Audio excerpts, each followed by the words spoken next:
Throughout the 20th century, Cleveland has been known as one of Ohio's most popular cities.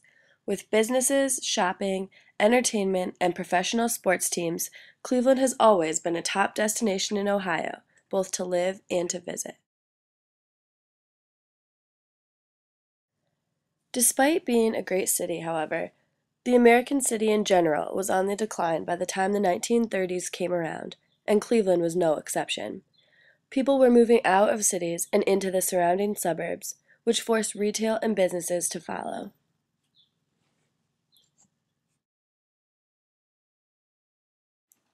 The abandoned and declining regions were turning into slum areas that needed to be revived.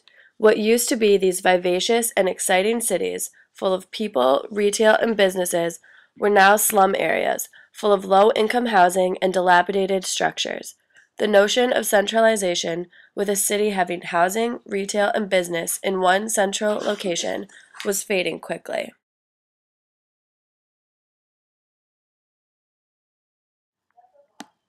Since this phenomenon was happening all over, federal urban renewal legislation was becoming a new reality in the late 1940s and early 1950s. Urban renewal aimed to aid cities in the clearance of slum areas, rebuilding of housing structures, and general revival of the city. As urban renewal was gaining popularity, American cities of all sizes hoped to take advantage of this new funding, including Cleveland. They had big plans for the city. In fact, their plans encompassed just over 6,000 acres, making it the largest in the country.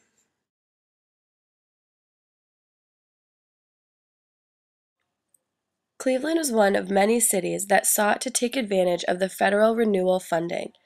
They developed a number of plans to rebuild various parts of the city, including Erieview and the University Euclid areas. Even with extensive and well-developed plans, however, the renewal was not as successful as everyone had hoped. Cleveland's urban renewal story is one of disappointment and failure, and it tells us a great deal about American cities in general during that time.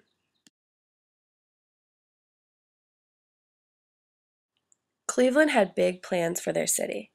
In fact, their plans encompassed just over 6,000 acres, making it one of the largest plans in the country. Specific areas included Garden Valley, Longwood, East Woodland, Erieview, St. Vincent Center, and Gladstone. Ernest Bone was one of the key contributors to the design of Cleveland's renewal plans, and his ideas for renewal were thorough and extensive. Bone believed that it was the responsibility of society to provide decent housing for all citizens. According to him, public housing was not socialism, but a necessary support for capitalism. Bone was also an advocate for racial equality. He fought for a completely interracial policy in both the construction and occupancy of all public housing in Cleveland. Despite his protests, however, federal control kept the public housing in Cleveland segregated. Another goal of Bone's in developing Cleveland's public housing sector was environmentalism and the sense of community. He found that residents' spirits were not good at all when they were living in crowded slums with no access to things like water, heat, playgrounds, and schools. He wanted to uplift the poor by encouraging community involvement in standard housing. After 15 years of Bone's extensive research and data collection, the Cleveland Plan was created. Proposed by the City Planning Commission, it was finally adopted by the City Council in 1949. One of the main goals of the plan was to decentralize and rebuild the city. Another goal was to create a mixture of economic and racial groups in hopes of establishing decent living conditions for all citizens. The Federal Public Housing Authority committed to build 6,000 units in Cleveland and contribute $3 million for urban renewal by early 1950. Bone was extremely pleased and wanted to move forward with the plans, but certain restrictions and complications arose. Two specific areas of Cleveland that were targeted for urban renewal were Erieview and the University Euclid area. Euclid Avenue had been the bustling center of downtown activity for years, but that was all about to change.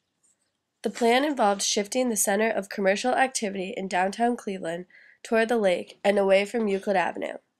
This would be done all by the creation and completion of Erie View. It was made extremely difficult for people to get to the Euclid Avenue, which started the decline of the downtown spot. It became a slum area with vacant storefronts and dirty, deteriorating streets. The Erie View project not only destroyed the downtown area of the city, but was also disastrous on the other side of the city.